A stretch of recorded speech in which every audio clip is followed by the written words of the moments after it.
Welcome, guys, to another episode of Travel Rolly Podcast. Today, we have the pleasure of having Garrett Derlin and Jay Myro on. We were able to send them to their first trip to Scotland a couple months ago, and they spent some time in Inverness and some time in St. Andrews um, and out in Berwick as well. They had a blast. I really enjoyed hearing their stories about the caddies and some of the courses that they played, some of the things that surprised them. So I hope you guys enjoy. Welcome, everyone, to another edition of the Travel Royally podcast. We're fortunate today to have Jay Myro and Garrett Derlin. They both live in upstate New York. They both recently returned from a trip to Scotland. They're mutual friends of a friend of ours named John Riley. Jay and Garrett were there with their wives, Betsy and Rachel. To say they had an adventure is an understatement. We don't say that word lightly when we say adventure, and this trip had some complications that you might say, more than they may have liked. At any rate, we're glad that you're both here. Welcome to the Travel Royally podcast, gentlemen. Thanks for having us. How we doing, guys?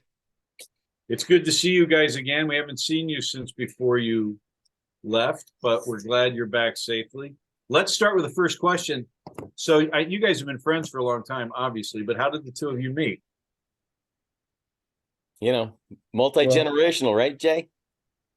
Well, going way back when I was probably between 10 and 12 years old, I was taking piano lessons from Garrett's mother, which means that Garrett was about 3 or 4 years old and he's running around as a toddler.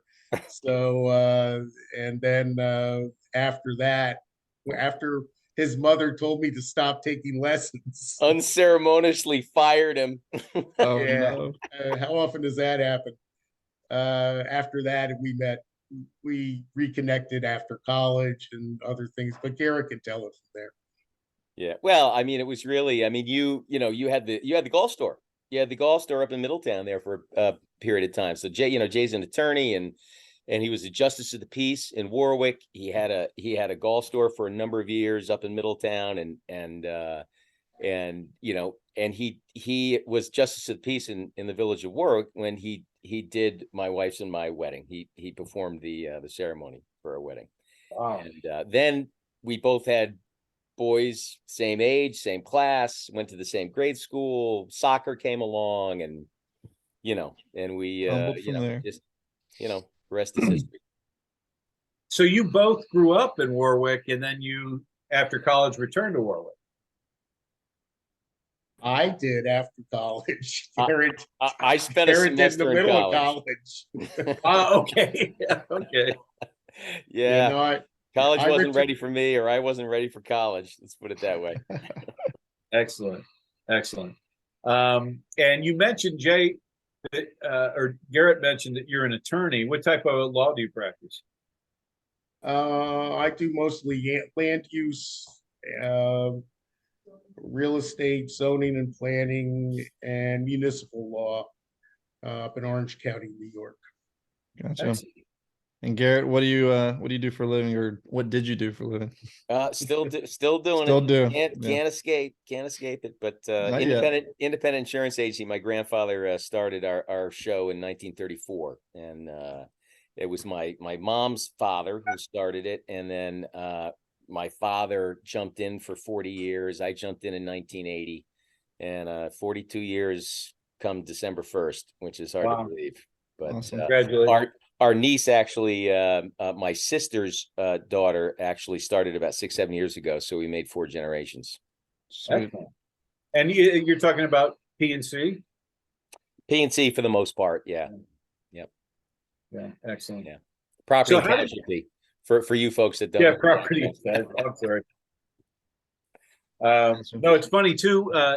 Jay, I have another business where I coach business owners, and I just picked up an attorney who does what you do, a local attorney here in Atlanta. So anyway, so how did the two of you come to golf? We lads. When did you join I don't even know this, Jay. When did the family, you were young, how young were you when, with the country club, local country club? We had a local country club in Warwick. I think it founded in the 60s, didn't it? 58. My I think grandfather and my dad were charter members. so was my father.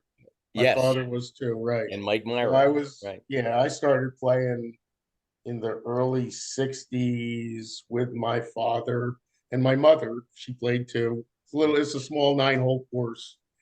It was the only show in town. And yeah, I know Garrett's family played there too, but Garrett wasn't a contemporary of mine back then. No. But we both played through, both played high school golf, and uh, that was my start, and I kept the love forever. So Y'all's families were very intertwined throughout your years. it was a very small community. One horse town. His parents and my parents, were part of a group, at a social group that were quite close, and Yeah. so and Is Warwick still a small town?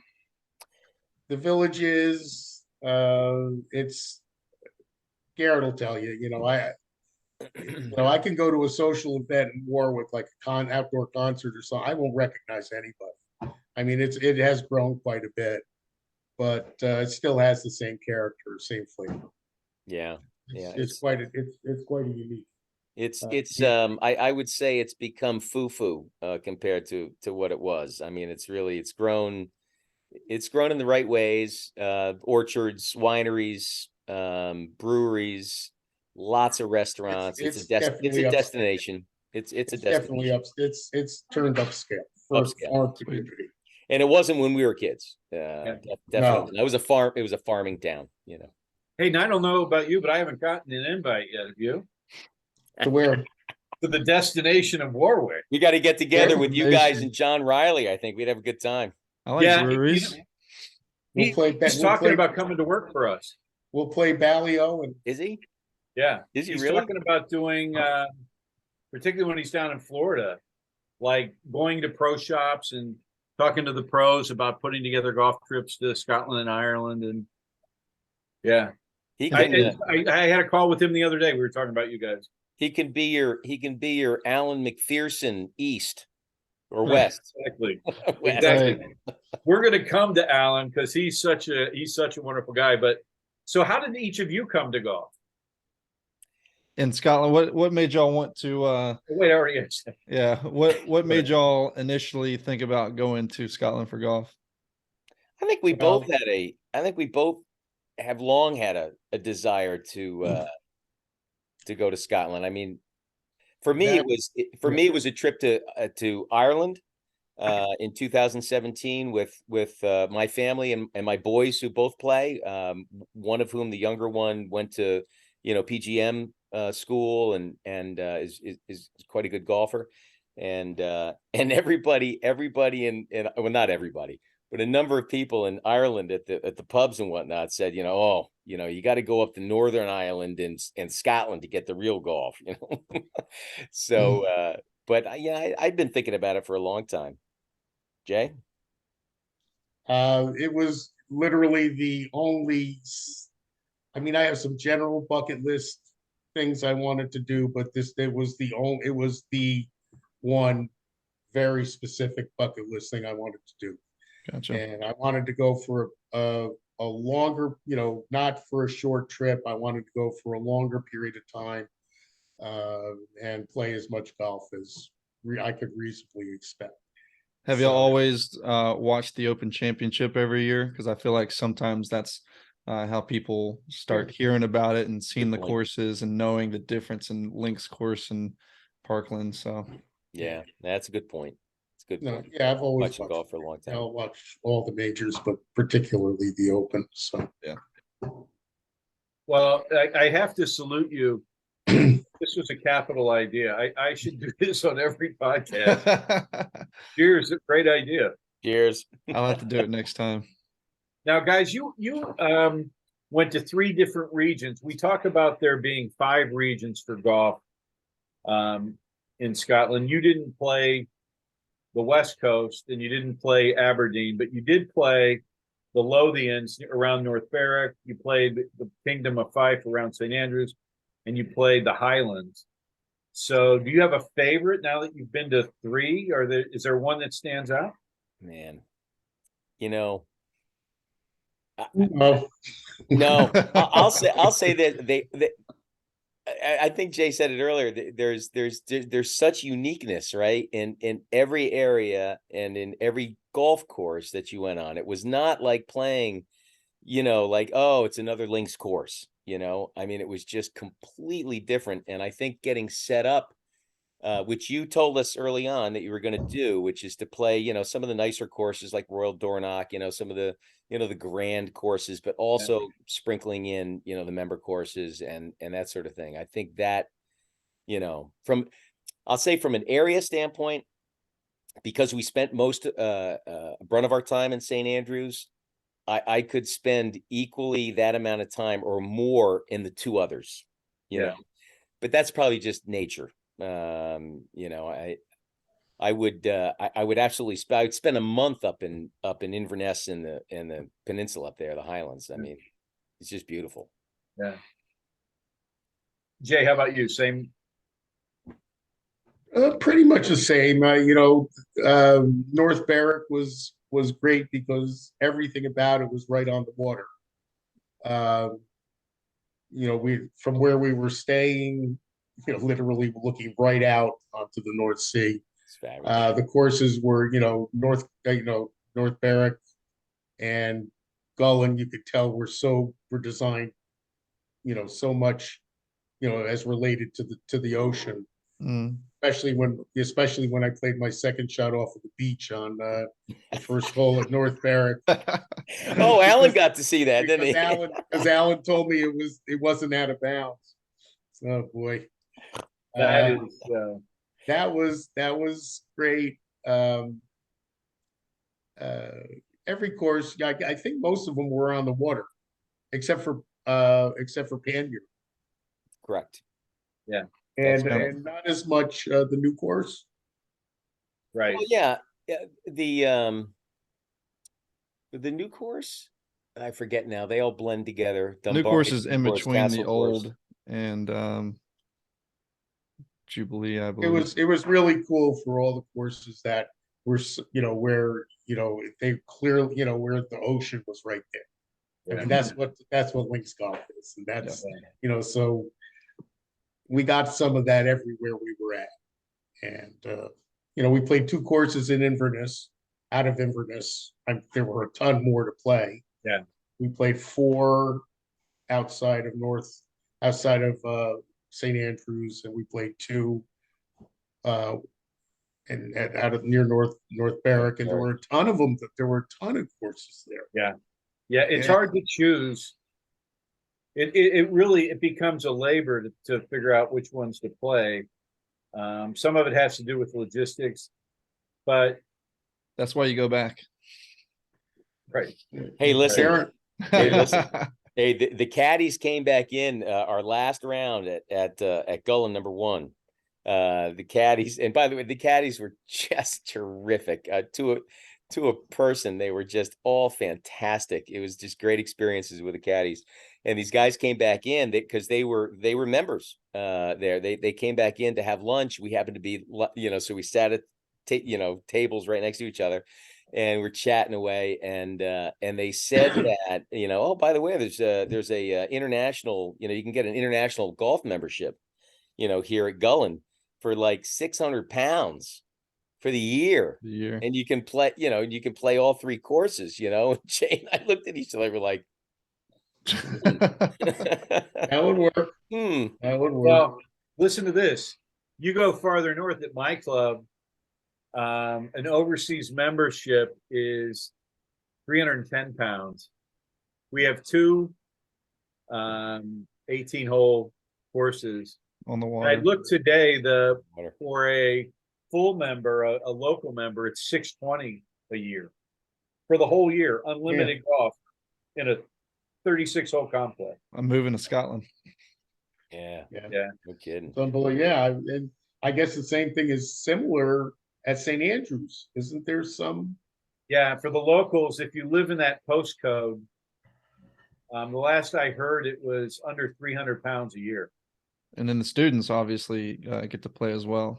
Right. And I think Yeah. he said it was 900 for international or something. It was. So in other words, I- Americans pay their memberships. Yeah, we end up subsidizing Clever. their membership. Yeah. Yeah, I mean, it's clever in a way, right? You know, because they're getting this nice revenue stream, and listen, how often, right, are people going to be flying back and forth? I mean, it makes sense. It makes good sense. Well, yeah, you would pay, or North Berwick is an example. Your two greens fees would pay their annual subscription. It's Right. like having one That's member, right. and you get Yeah. 2 rounds. You get Well, you're wait, playing total that, 2. no, that's interesting because at Royal Dornoch, we played with a couple from Idaho, and they were the ones playing the Hickory clubs. They played the Hickory Did we tell you clubs. that? No, They're part of the Hickory Club Society where, they go all over the place and play Hickory tournaments. They play Hickory clubs, but they were there for a month and they joined Royal Dornoch because it was cheaper than paying the greens fees to play 2 rounds. Yep. I'm looking for a picture. I thought that I had sent you the group shot with their caddies and with Oh, Tom. I think you did. I think you did. Did I? Yeah. Tom and Sue? Tom and Sue. Tom and Sue. Yeah. And they were great. They were a lot of fun. And man, oh man, both of them could hit play those golf. hickory sticks, man. Yeah. I mean, both of them were like Tom, especially he was whacking the ball. With Yeah. those things. Well, that was your second round. Your first round was at Aurora. So, what was your first impressions of playing links golf? It was great. Yeah, it was. That's great. Aurora was a good introduction. It wasn't complicated to get around by ourselves because we didn't have caddies. Hanging And with the sheep, man. there was a sheep, right? Hanging with the sheep. Yeah. So That was great. it was great because it was right on the water. It was Yeah. it was a relatively uncomplicated course. Right. Especially when you looked at something like the Castle or Dunbarney or some of the other stuff. It was relatively straightforward, but it was great. It was just so much fun. The scenery was spectacular, and it was this guy, 9 holes out, 9 holes back, and we're constantly talking to the people coming back. They're in our fairway, we're in theirs. They're giving us tips. It was a lot of fun. it was a lot of fun. Yeah. There's something about walking up to the first tee and hearing seagulls and the wind and the breeze and the water right next to you. It just gives you a totally different feel. I felt like I was, vacationing on a beach, but then I get to play golf at the same exact time, Beautiful thing. different feeling. The beautiful thing. And I don't know that we got the true experience because we were told by many, including the caddies that we had at Royal Dornoch, they said, do you know how just weird it is that we're playing here in 5-mile-an-hour winds? Yeah. Both days. I mean, it was Skies. no wind. They said it's every day it's 25 to 30 mile-an-hour winds, I mean, Yeah. we lucked out. Our scores lucked out a little bit. What was your impression of Dornoch? I loved it. I absolutely loved it. I loved also that we had caddies there. There were a couple of young guys. There was it Sean and Graham. Sean and Graham, and my wife fell in love with Graham, and one of them was going. Oh, Graham was the one also that got to play. He told us, Jay, right, with Watson. He caddied for Watson a couple years, 2-3 years for Tom prior. Watson. Wow. He said Tom Watson had his entourage there, including his regular caddy, who was walking in his group. He's just walking. Yeah, and Graham was caddying for this guy, so it was Wow. he had quite a story there. Yeah, it was an incredible track. Yeah, it was It was a great track. It really was. Yeah. Um, I got a great picture there too. If I can pull it up, I'll show you. It's actually one of those guys. My wife is a photographer, one of, in an artistic time path. Yeah. For those of you who don't know Garrett, he's not artistically inclined. His photos were all like, holding up, they were all selfies, right? With him in front always. Obviously, if he's taking a selfie, but here we go. Here we go. I don't know if you can see this or not, but this was the second nine, I think. Remember the short par 4, Jay, tee off.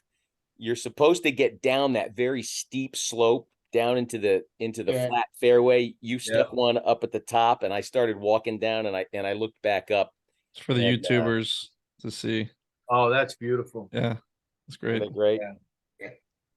Yeah. I got lucky. That was a nice shot you hit, by the way. Yeah, right. As I recall. Thank you. I could show him the video. I could show the end. I didn't come in strong. I can tell you that much. We don't have to talk about that.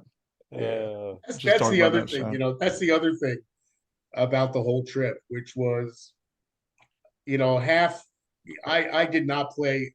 I played what I usually play, which is I'll play 14 holes well, and then I'll have three triples and a quad. And, you try to put that out of your mind because it's so beautiful, and it's just, you're trying to have the experience, and you just about can do it. It was literally that beautiful and that much fun. Yeah. You literally could quit beating up on yourself about blowing your scores on these rounds. Garrett didn't have that experience, only once. Yeah, I definitely had it here and there, but the last hole at Brewer was not good. It's easy to forget about bad shots when you hit another bad shot the next shot, which happened more often for me when I was in Scotland. Yeah. Now, wait a minute, Garrett, you had trouble on 18? That's a pretty innocuous hole at par 3. Are you talking about 18? Yeah. At Brewer? That's tough. It was 220 uphill into the wind. Yeah, but I mean, it's not the water's not near you. No, you're going right up to the clubhouse. Yeah. Jeff, just shanked one up into that hillside up there. It was hanging on the hillside. I dribbled it down. Then I stubbed the, then you sculled it over. Then he sculled it over. And I hate to tell you, but I gave him an 8-footer for 6. That's right. And by the way, I did put a 5-wood to 20 feet. So I don't put down more than a 6 on a par 3. So, what can I do? I don't think you can with your handicap, right? Yeah. We were playing. I was a little annoyed at that, actually. I can't really put over 5. See? Well, 6 with a stroke, 2 strokes. Yeah. The stroke. Anyway, that was a bummer because I had a fairly decent round going there. I was still upset about my cell phone. Yeah, exactly. Yeah. Ouch. Yeah. But you know what? We talk to a lot of guys, men and women who want to go over and, we've got clients who say, hey, we want to play Turnberry and Muirfield and Carnoustie and St. Andrews and Dornoch and you're like, well, have you thought of some of these others? What advice would you have to those people that say we just want to play the big name courses like Dornoch or St. Andrews? Mix it up, mix it up. Hey, absolutely.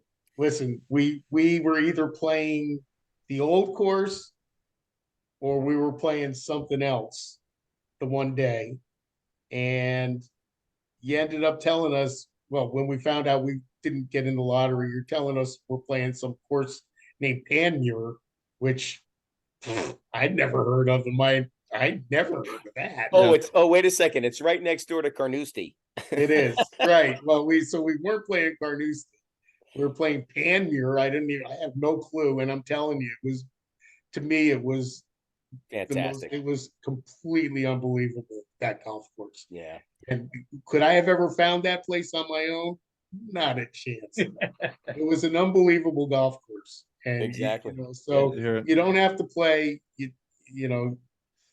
told me that Alan, his home course is Glen. Correct. Glen, what is it? Glen Links? Just the Glen. The Glen. So Garrett, you didn't see, did you see it? It was all the way down the road from our. Oh, yeah. When we were actually, we saw it at Gullen. You could see it, right?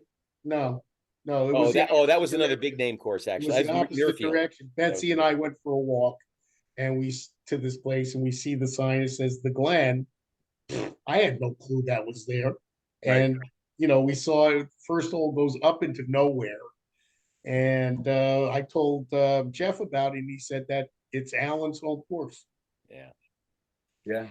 Listen, what is it? 550 courses in Scotland? It's like, and he's played them all. And Allen's played them all. Exactly. What a treasure of information there. But no, listen, man, I'd say that our experiences on these lesser known, smaller member courses were equally as awesome as the Royal Dornox. It's awesome to hear. Yeah. By the way, this is the Glen behind me. I switched my backdrop. I mean, that's a course you've never heard of, right? And it's so Garrett, or Jay, what you were talking about, if you picture walking up to the clubhouse, or not the clubhouse, but the pro shop at North Berwick, right? And so their course is to the left. So they call that the West Links, and they call the Glen the East Links. Right. So they're all right. By the way, when we walked up to when we walked up for North Berwick, it was pouring rain, and we walked inside. The guy says, well, begrudgingly said, "I'll walk out to the first tee with you." He wasn't too excited. I went outside with all my rain gear on and putted a little bit. And Garrett's over at the tee box, and by the time I walked out, the sun was out. Yeah. Well, I had to take I stripped right. I had to take everything. Now wait a second, Jay. You're missing one thing, right? So that was, we had a tee time that day at like 11:20. Right. And I'm looking at two weather forecasts, and it is like from 11 to 3, just completely socked in, and there was some hope at 3. So we ended up calling up and changing the tee time. So it was another course where we got in kind of late. We actually hooked up with that guy from Colorado, that Dennis, who had a game. He was there. Unbelievable game. He was there with a group that does these. What is it? He was a dentist. He was a dentist, yeah. But he was with a group of guys that does this tournament. I'm trying to remember the name of it. I'm not going to remember it, but they go. There was a thread. Course designer was a thread where wasn't Tillinghast, was it? No. But they play all over the world where this guy has done courses, and so they were there this year, and he was just getting it out. He couldn't get any of the guys interested in going out late in the day, and he was playing behind us. We saw him fast approaching us over the few holes, and he ended up playing with us the last few holes in. But we changed the tee time, and so we get there, as Jay says, it's raining, and literally we're up by the tee box. Jay walks over, and the sun shines. That's awesome. On the first tee box. And then I hit my drive down onto the beach. Down on the beach. That's exactly right. That's right. It was a little wet down there too. And Alan. It was okay. It was okay. I had forgotten to text Alan to let him know we were getting out a little early. I told him about the change in tee time. He was going to try to meet us down there, and and then he caught up just in time to see, to say, "Hey Jay, you hit that ball down there." They've mentioned the name Alan. Alan McPherson is a guy who is our associate over there. He serves as our greeter and our ambassador, and he's played literally every links course, not every links course, every course period in Scotland, all 550 or whatever the number is. Yeah. And guys, the book that I gave you, he wrote some of those descriptions in there for the authors of the book because they couldn't. He's the only person I know that had played all of them. So right. Yeah. Well, but Alan's just an amazing guy. Amazing guy, just totally affable, a ton of fun, full of information. There you go. Yeah, there it is. We thank you for that. We thank you for that, by the way. It's a great read. Yes, it was very nice. But his, just again, another experience, right? With a guy who's, he's a native, he's there, he plays all this golf. As a matter of fact, he met us that day after going out to another course to help set some slope rating or something like that, which he does for, and and just the 8 holes that he was with us was just fantastic. And boy, it was helpful to have him there, wasn't it, Jay? Yeah. Did you hear about his heart attack? When? No, a long time ago. Just yeah, it wasn't. I should have said that differently. You got me going too. He was playing a golf course and he was exerting himself walking up a hill, and he had chest pains, right? So as soon as he finished, he went to the hospital, and they said, "Hey, you're about to have a heart attack, or you've had one," and they did whatever they had to do. I don't remember if he had surgery or not. I guess he did. I guess they did a bypass of some kind. And so then the very next round, he goes out and plays his first round, first par 3, hole in one. Hey, you know what? I might consider it. Hey, I'll tell you what it takes. That's what it takes. I mean, there's no one on earth nicer than him, and who would deserve a hole in one more than a guy like him? I'm happy. I'm very happy. Very happy for him. That's a great story. Oh my God. Jay, you're still looking for one as well? Oh yeah. Yeah. Both of us. Both of us. Never even seen one. Just the only one with the hole in one, and his is I'm not sure if I count his because he didn't have any witnesses. So I had a witness, me. Yeah. When I mean, when you hit hey, I believe you. Hey, as a lawyer, you have one witness. How do you? There's no evidence. I listen. You know what? I believe him. It's hearsay. There you go. So I have to tell this. I did a brief story, right? So I'm reading this, this Zen. I forget what the name of the book. This is golf Zen book. This is going back. Our kids are small, so it had to be 20 years ago anyway. And I'm talking to the kids. I'm taking the kids out very young, out to a local little par 3 course. And I'm talking about the book, and we're at dinner and here. And I said, yeah, I said, I'm reading about, this whole, visualization thing and, stepping behind your shot and visualizing, the path of the ball and that sort of thing. And my wife says, she goes, so tell me, when you visualize, do you visualize like on a par 3, it going in the hole? And I'm like, oh, no. No. So since that time, I have done that. I would say, 50% of the time, but it hasn't worked. So, yeah. Well, I'll tell you what, I take Tina out with me, and I play really well when she's around, right? I mean, she'll caddy for me in St. Andrews or in Scotland, I should say. She'll push the trolley, right? But what she can't believe is that I shoot over par. Right, I'm a 10 handicap. You guys know that, but it's a 10 shoots over par. When I play with her, I typically play better. But like, I'll have a 60-foot putt, and I'll hit a putt like you did, Jay, up to 3 feet from 75 yards, and I'll go, "Do you believe that?" She goes, "I can't believe it didn't go in. Didn't you want it to go in?" She's nice. Like, she thinks if the shot should be going in, right? Or just will that thing in, man. Will that thing in. Exactly. Now, you guys played 8 courses. Do you have a favorite of the 8? The one I really would like to get back onto is the Castle, just because I was so annoyed the way I finished.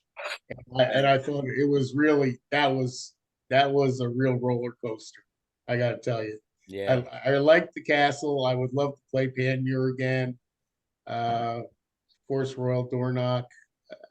You know, if you told me I have to go play any one of those eight, am I going to be disappointed?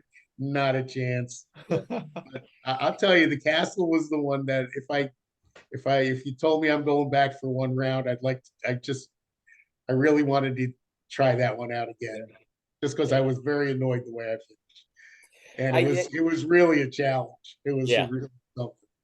It's, you know, it's impossible, I think, for me, Jeff, to say, you know, was there a favorite, because they all had their own thing, you know. I mean, they all had their own essence.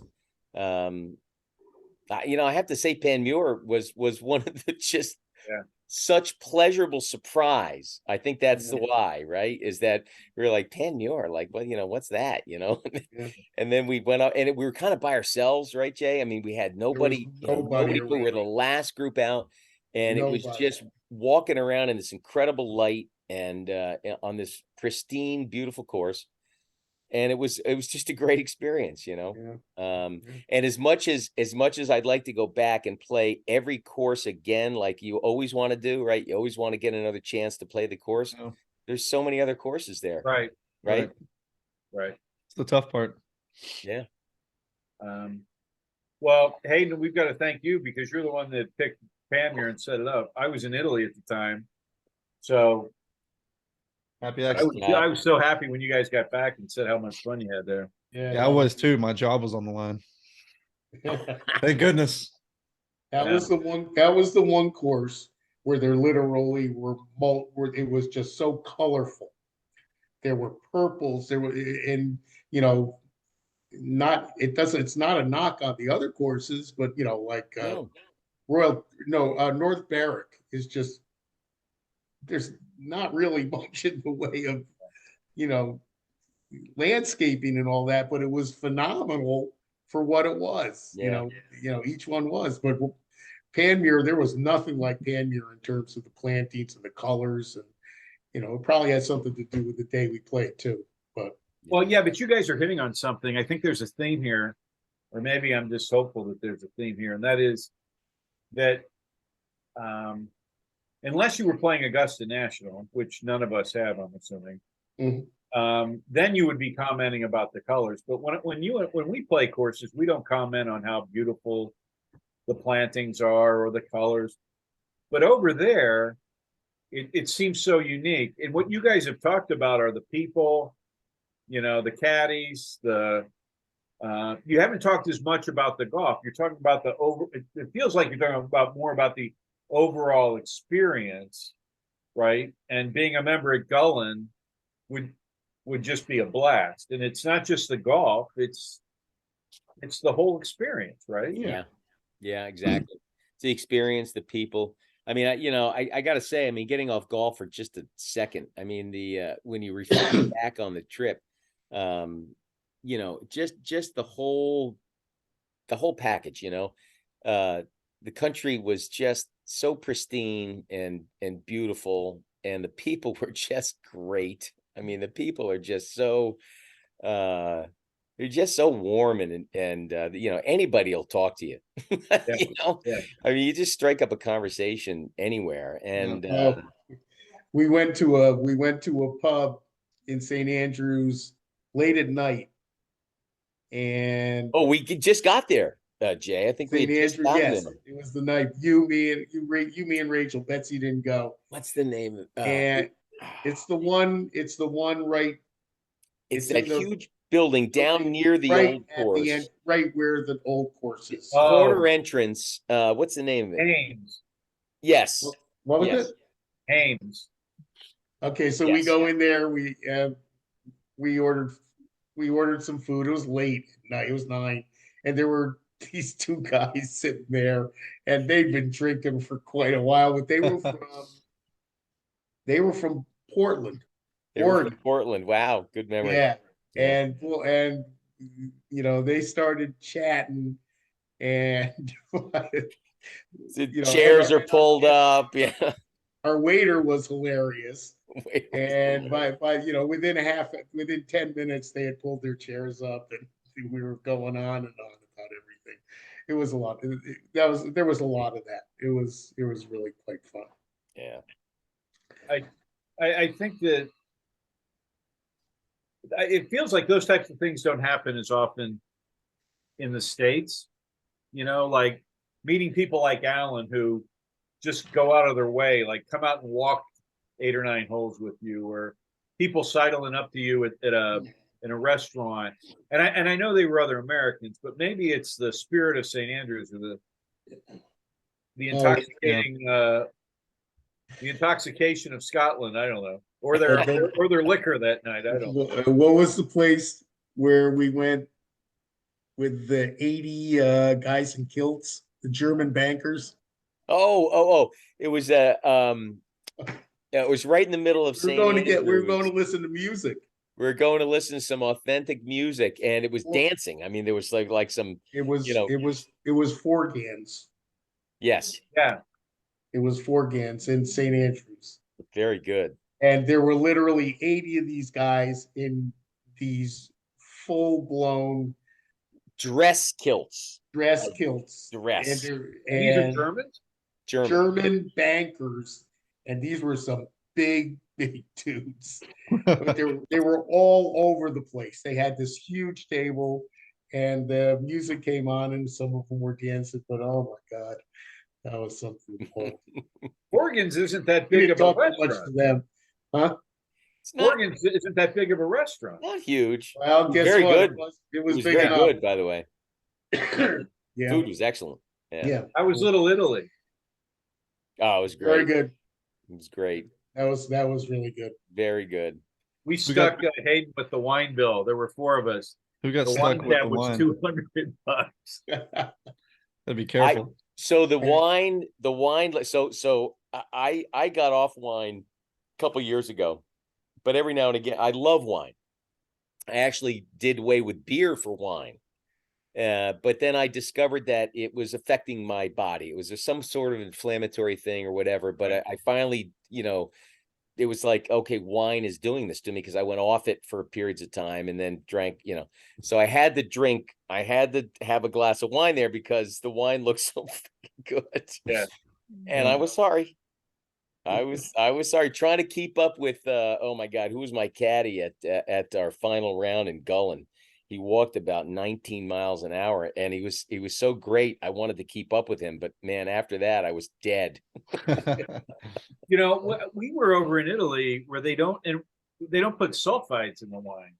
No. And that's what for me causes like a stuffy nose and it feels like indigestion at times. And that might be it. I've never tried sulfite-free wine though, Jeff. I've said I should do it, but people tell me it's not that good. So unless you're in Italy.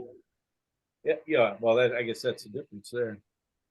It's a lot easier to meet people in pubs in Scotland because the beer is 1/4 of the price than it is here. I'm not going to buy somebody an $8 beer here in the States, but $2, I could do that. We found everything was like 1/4 of the price, it seemed. Yeah, I mean, food, if you went out to to the grocery store shop, absolutely. We were shocked by the price of groceries. Oh my God. It was so cheap. It was ridiculous. Well, we wonder why they drink so much. And I realized very quickly when you can get a house whiskey for $2.60, that's why. Yeah, that's why. Yeah. Right. Got me in trouble one night for sure. So you guys,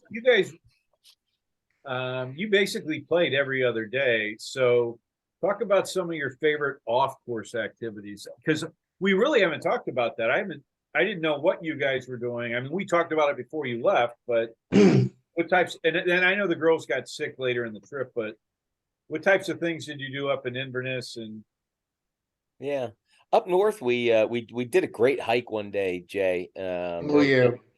Down to a waterfall and saw some salmon spawning and that was good. Yeah, that was incredible. Beautiful hike. We didn't, because I was surrounded by teetotalers for the most part.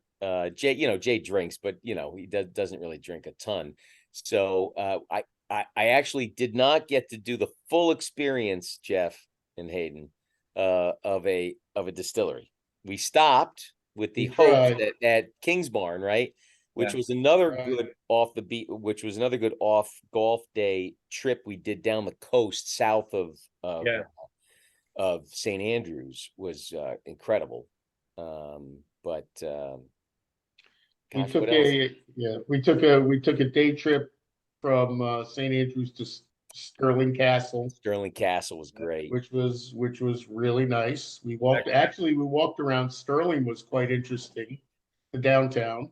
Yeah. The castle was definitely worth the tour. Excellent. And then we took a day trip out of St. Andrews to drive down the coast. And what was the town where you said had the best fish and chips? Anstruther? Anstruther. And Right. Struthers. Which is right. We found the place. But I thought you said it was in North Berwick. So I didn't realize we were looking at the place, but we saw it out ready to be served, and I said that's fish and chips, because Right. we didn't try it, but we went down to Crail. Rachel's Garrett's wife is a potter, so we got to go through the pottery place, and Yeah, it was we great. went. What was the place after Anstruther? There was one more small town. Oh, You guys go to Pitt and Wayne? yes, Yeah, that's that it. was the last one we went to. That's it. Yeah. That's it. Aren't So, those yeah. wonderful little towns? Yeah, right. You know- We ate at a little place where it was freezing. We were eating outside. Remember, we got the snack with the soups and the. Oh yeah. Yeah. Oh my God, it You was. were going to go back and get a blanket. Yeah. Well, they had blankets outside too. Yeah, That was they a did. great. Wow. That was a great. That was a place, good meal. man. Yeah. We should actually get the name if Yeah, there's that was any fun. chance of doing that for these guys, because it Yeah. was really great, Yeah, especially sitting outside overlooking the sea. yeah. I mean, that was fabulous. Uh, That was one of the surprises. I mean, I would say the food, and you told us, Jeff, that it's kind of it's a misnomer, Ireland we experienced this in Ireland too 5 years ago. The food was excellent. They get a bad rap like England on their food, but man, I tell you, we did not go hungry, man. It was some good food there. we stopped at Pitlochry. Is that right? Yeah. I told you guys about that That place. was when we left the airport. Yeah. That was about halfway up. We stopped there for lunch, and I had the Scottish breakfast, which was the only really Haggis? truly Scottish. No, they had vegetable haggis, which I'm assuming is not even close to the real thing. But we stopped at a nice little place. That town was very nice. Yeah. Everybody, we walked around there. Pitlochry was very nice. Then we just got in the car and drove because we were jet lagged. But hey, Rachel and I went down to and this is actually a fun story. I think we told you about this. Oh my God, what's the name of the famous restaurant tavern there right on the 17th hole, the road hole? Jigger Inn? Yes, thank you, Jigger Inn. And so my golf coach from high school, who I got reacquainted with through Facebook, believe it or not, like about 8 years ago or so. So we've chatted with one another. We actually went out to Las Vegas. Jay and I have a group of 8 guys that have done annually a trip late February. Normally we started in Myrtle Beach, then we started going down to Florida, and for our 25th, we went out earlier this year. We went out with a skip because of COVID. We went out to Las Vegas, which is where Coach Duffy lives, and so he invited me out a couple days early to hang out with him and play a couple of rounds, and it was just great connecting with him. But he told me that he's this is the kind of guy he is. He forgot to leave a tip for a young lady at the Jiggers Inn, and Marta was her name, and so he had a picture of he and Marta. So he said to me, he said, "Listen, if I got a £5 note, would you take the £5 note to her?" So So I Awesome. call up and get Marta on the No phone, way. which I was not expecting. How And long had it been since he was there? he had gone there just months, but he was in June. Oh, okay. He was in I June. thought you were talking like 30 years. No. It was just in June he was there. So, that was a whole thing too, that we were going, months apart and that sort of thing. But so she was a little freaked out, I think, about the whole thing. So when I said to Rachel, Rachel, you have to come with me because I think she's, so she came, we went down. Actually, that was our first and only haggis experience down there, because we sat outside and it's excellent. I thought it was great. I thought it was just great. But so she was on break when we got there. And I thought, oh boy, man, I spooked her with this story, So finally, she came out. You could tell she was a little wary. I showed her the picture of she and Coach Duffy, and she's like, "Oh my God, I remember him. He was the nicest guy." I said, "Well, he felt bad because he didn't leave you a tip, so he wanted me to give you this." And it was, it was Oh, that's wonderful. from there. It was just fantastic, I love that. Wonderful. So now this question is going to sound self-serving, but so obviously we helped you guys plan nearly everything that you did. What do you think the value is in working with someone like Royal Links Golf Tours? Well, pretty much invaluable. I'm not really sure how I could have put that thing. Just considering the time and I can't even imagine being able to put that together, you know, between the housing and picking the golf courses, and no, it would have been pretty much impossible to do this. Yeah, I agree. And I would add to that the fact that, even though you were in Italy, Jeff, and Hayden, you were holding down the fort, that we had some situations where, as you know, that we needed to get in touch with somebody. And so just, I think having that, I don't want to call it a security blanket, but, having folks that, know the lay of the land, know Scotland, have contacts there, Alan's there, the peace of mind that brought, as Jay said, it was invaluable. Yeah. Well, we're glad you guys were a dream to work with. You guys were, I don't want to say easy to work with. Not that you weren't easy, but it was friendly. It was collegial. It was collaborative. It wasn't us telling you, here, do this. It was back and forth. And if we said maybe you shouldn't try that, you guys would listen. Yep. I agree. It was great. I thanked John Riley called me up just the other day, as a matter of fact, because he wanted to know about a guy that I was doing some physical therapy with. And he saw on his Facebook that I did a what do you call it? It's the Scotch. It's the Scotch that's doing it. Yeah. But did a recommendation, Okay. online. And so he called me and I said to him, I said, listen, I thank you, very much for the introduction to Jeff, because it really made it, it made it just a really solid trip. Yeah. Well, yeah, I mean, it made it, listen, it made it enjoyable, because we didn't have to worry about where are we staying, how are we going to get a car, are we going to get ripped off, are we not going to get ripped off, are we going to the right part of the town? It would have been a nightmare trying to have to put all that together. And when you take that worry out, it really gives you the ability to enjoy yourself. So, be at ease. And we thank you for that. It was quite a pleasure. Well, and I think when, if I'm not mistaken, I think it was Rachel that texted me. I don't even know if I think you guys were at Panmure when she was discovered she was ill, and she got a hold of me and said, "What do I do?" And that's right. That's like, right. I don't want to worry the guys. And yep. So we started getting our contacts together, a doctor, a pharmacist. Yep. Yeah. I'm glad she did that. Perfect example. Perfect example. Well, listen to this. We were not leaving the golf course. Yeah. We had a situation this weekend on Friday.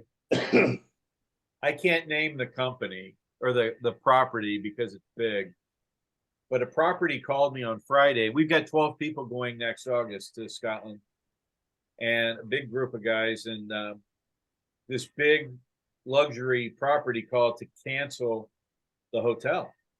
And this group had built their trip around this property. And they flew into the town near this property, which was out of the way, right? And so I'm thinking it's not that big of a deal. Like, we'll find someplace else. So I get a hold of the client, and he goes, he's not happy, right? I mean, he's not happy at all. And at some level, well, I shouldn't say at some level, I don't blame him, right? I mean, you've got 12 guys spending what they're spending, right? And they built their trip around this. So a little more the reason why they had to cancel is they had a tournament that they were hosting. So then in turn they had to, I guess, cancel a couple days for that tournament. Well, that whole week they had to cancel. So anyway, so I've got we've got a guy in an associate outside of this area in northern Scotland. So I said, okay, his name's Doug. I said, Doug, I need you to go to these 5 or 6 properties, take photos, because the client said, so what now? You're going to put us in a property you've never even seen? So, you're scrambling. I go, I know this is Sunday, Doug, but I'll give you 150 pounds to take 3 hours and go visit these properties, take some pictures. And he did. And this morning at 5 o'clock, I was able to get them into a great property. It not only was it the top of TripAdvisor, but the photos kind of belied the fact that it was a great property. But not having people on the ground would make that very difficult. The same way not having Alan to greet you guys or Yeah. Absolutely. Well, I tell you, man, there's so many places. Rachel and I are travelers. Rachel is a real traveler from way back, and I married into this person who took us on a honeymoon to Greece and Turkey for 30 days with very little preset. Right, we had a hotel in Athens, we had a puddle jump to Santorini, we had a puddle jump to Crete. We had a ferry to Rhodes, and in Turkey, believe it or not, we had Istanbul, the end of the trip set with a hotel. That's it. Everything else in between's open. Oh my God, you want to be talking about thrown to the wolves, So I say that because we've done some great travel over the years, and there's so much stuff on the bucket list. But I would go back to Scotland in a heartbeat. And I would love, actually, Jay, if it was possible to get our group to go to Scotland, to skip a February and go to Scotland, or just any group of guys, just make it a guys trip. Not that it wasn't fabulous with the wives, right? Of course they had to get COVID, but what are you going to do? Hey, I used to go, and we used to make fun of guys like you that would sit there, like in the Dunvegan, with their wives. We would literally say, facetiously, look at those guys living the dream, like in St. Andrews with your wife. Now I go with Tina, and I prefer to go with her. It's seriously, I love going with my guy friends, but she's my best travel partner. So yeah, it's great. But we could play the same amount of golf in 10 days, right? And we could just knock them off, man. Right. And visit some distilleries along the way. Exactly. Jeff, would you rather be in the Dunvegan with me or Tina? Oh, both of you. That wasn't on the list. You and my daughter, who's his wife, and Tina. That's where I'd rather be. Okay, all 4 of us. All right. Well, hey, Garrett, Rachel's a trooper because there was like a week before you guys were supposed to go. It didn't look like you guys were going. I remember that call. That, unfortunately that saga continues, which I won't bore you with on this call, but yeah, I mean, we had some good solid connections at the hospital. Thank God that really got her the procedure she needed in order to get on the plane. I mean, it was that close. It was close. Okay, I've got two questions for you that are kind of related. So the first one is, how should people who've never played links golf prepare for playing golf in Scotland? Walk. Do a lot of walking. Do a lot of walking before you go. Do a lot of walking. Water is your friend. I wonder how many miles y'all walked over the 18 days.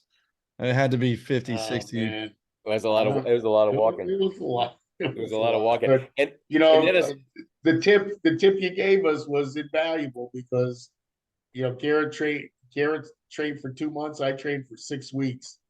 Hard, like 5 days a week, really walking, really strenuous walks. And I'll tell you, I was never physically taxed by the walking. And Gullen had some hills. Yeah. At the end, that was our last one. We did have caddies, but I was never taxed during the whole trip, and it was because of that. Thank God. I can't believe I can't remember the name of the great chap that I had. Do you at Gullen, my last caddy? He was also Graham. Yes. He was also Graham. Yeah. And that dude had a pace that was like ridiculous. Okay. Did you have some wine the night before? And I wanted to keep up with him because he was delightful. And I mean, and let me tell you, after that, I was dead. Yeah. I was dead. Well, sometimes caddies like to get ahead so they can get the distance ready for you, get your clubs ready, have everything set for you. I've been there before, but that's true. You're probably absolutely right, Hayden. And I just wanted to keep chatting with him. He's a very chatty guy. He helped me out tremendously finally with my putting at Gullen. Jay, you remember this? Remember the last putt? Oh yeah. That was a long putt. It was 90, 100 feet. Yeah. And hung on the edge. And it literally hung on the edge. The wind was going in the wrong direction.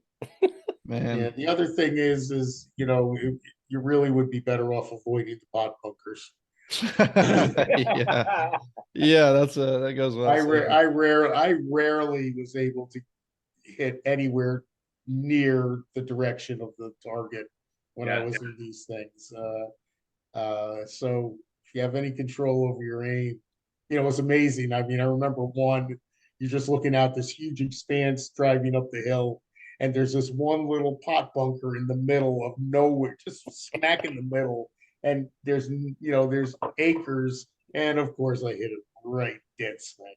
It was, well, think about this, Jay. If you watch a pro event and they've got mics near the players, right? Yeah. And the ball is going toward in a US tournament, and the ball's going towards the bunker. They can't tell if it's going to be in the rough of the bunker, and they're going, get in the sand. Yeah. Nah. Can you imagine someone in Scotland going, get in the bunker, get in the bunker? No, get in the no. Yeah.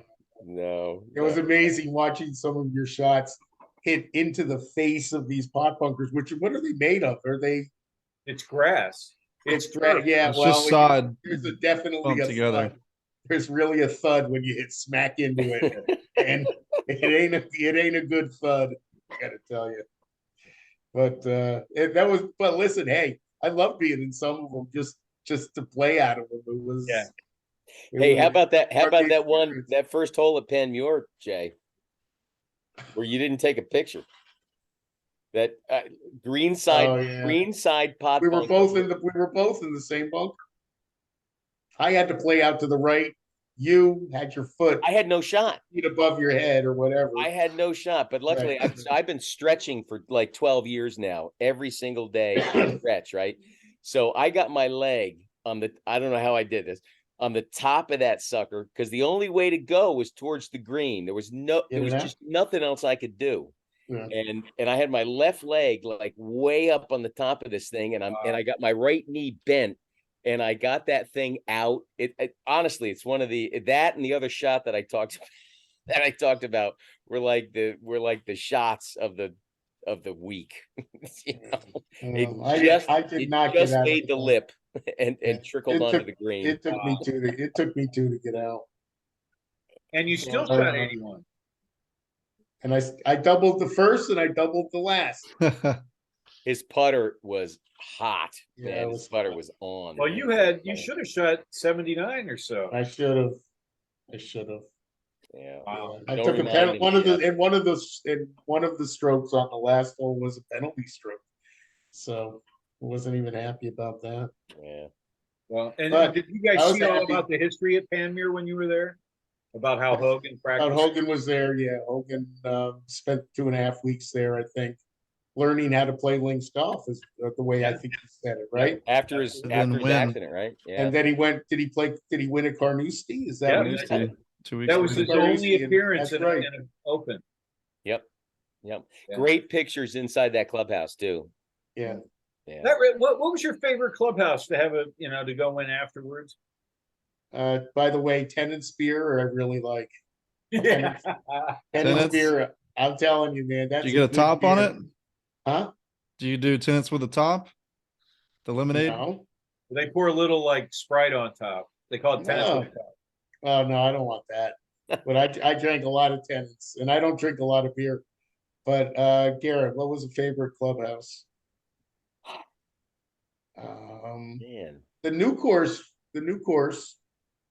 That's where we went and we had the Nova on. The salmon, man. They had a good menu there, but as far as you know what, Roar was pretty cool because you're looking out right over the 18th hole there, and it wasn't fancy at all, but that was kind of cool. What was the one with the crow's nest where you could go up on the roof? Was that the new course?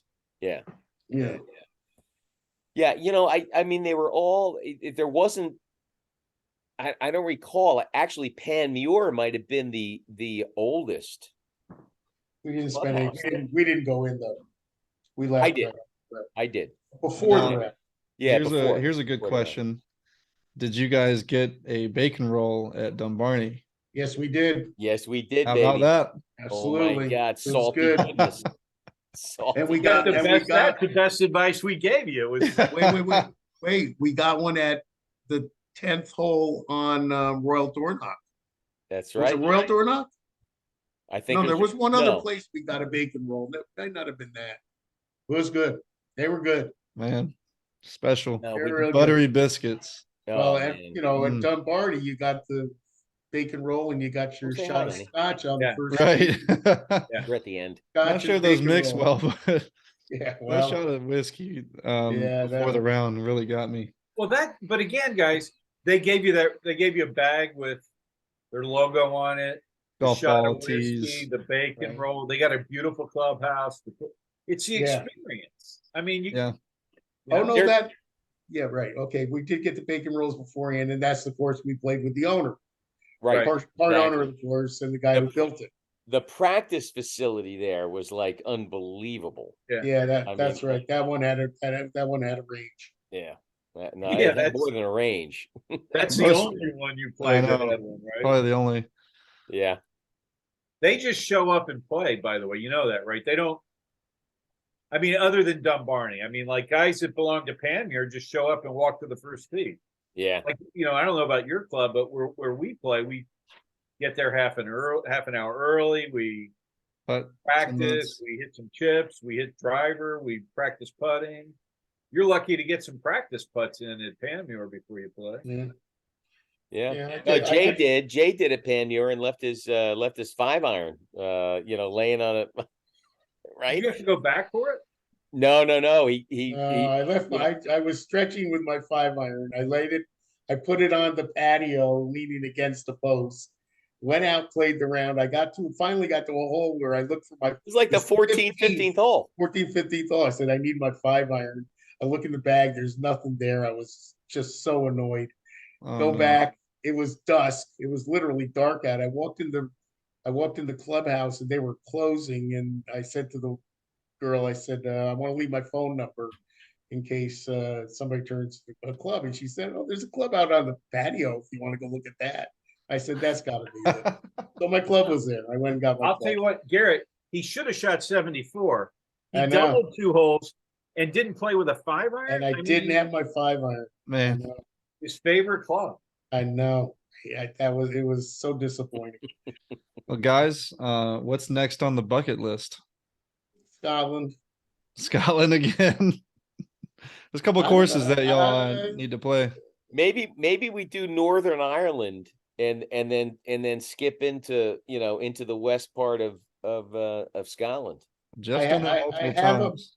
I have a feeling that my next trip is not going to be a golf trip, as my wife was so gracious to let me do this. So it might not, but there will be another one. I promise. Just take her to Italy. There we go. Okay, you guys do Italy? We're doing a trip to Italy. God, I heard her in the background. Yeah, let's do Italy. Yeah, we're going to guys, the that was Ryder Rachel. Cup. That was Rachel. You guys do Italy? Well, we're going to the Ryder Cup. So it's a couples trip, right? Oh, fantastic. 3 No, I mean, rounds. do you guys do trips? Do you guys schedule trips? We've got a partner there. So okay. He's planning the trip. He's using our contacts for that. That's why I was there. I had to vet everything. Wanted to make sure you guys had the most special time ever when you go to Italy. So is Italy a golf destination? Is Italy a golf destination?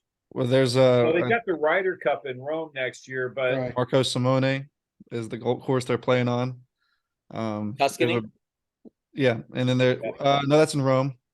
Okay. And there's a RTJ, Robert Trent Jones course. So there's 3 rounds of golf, 8 days, 6 days in Tuscany, 2 days in Rome. But yeah, to answer your question, Jay, too, they're not known for golf, Right. but you're only playing 3 rounds. It's not like you're going to make Betsy a widow. Mhm. And the other part of it is we got winery tours, we got sommeliers, cooking classes. every meal is planned for as well. So you're not. What's that? Every meal is planned for. So Yeah. They tell you which restaurants. It's got dinners and breakfasts. Anyway. Just a suggestion: if your wife needs to do her trip, there it is. There's not that much golf on it. Yeah. By the way, it's a couples trip, and it's designed for couples where either both people play or one of them doesn't. Right. So, like Tina, my girlfriend will be there. She doesn't play, so we have activities throughout the time. My wife doesn't play; she'll be there. Yeah. That's great. That's great. That's a place that we got to in 2006, also with the family, with another family we went with, and we did 16 days in Rome and up in Tuscany. We have a friend, father of a friend who high school friend of mine who's got a place in Palleggio, and we actually stayed there for a week. They went off. His third wife is Romanian. and they flew off to Romania and they left us their place. It was fabulous. Nice. It was great. Nice. Yeah. I'll tell you what was nice this time of year. I mean, spectacularly was Venice. I mean, we didn't get to Venice. I'd like to go to Venice. Well, anyway, guys, we've taken up enough of your time. I can't tell you how grateful we are that you spent the last hour and a half with us, and it was great. We had a wonderful time working with you as well. You guys were just a delight to work with, and we're thrilled that you had such a good time over there. Well, likewise, guys. It was great. Thank you so much to Garrett and Jay, spending some time with us, talking about their trip, things to do, things not to do, some experiences that they had. I really enjoyed hearing about some of the courses and their experiences at those courses, and some of the differences in the big courses and the small courses, and the why it's important to play those member courses as well. So we want to thank them, and I hope you guys enjoyed it.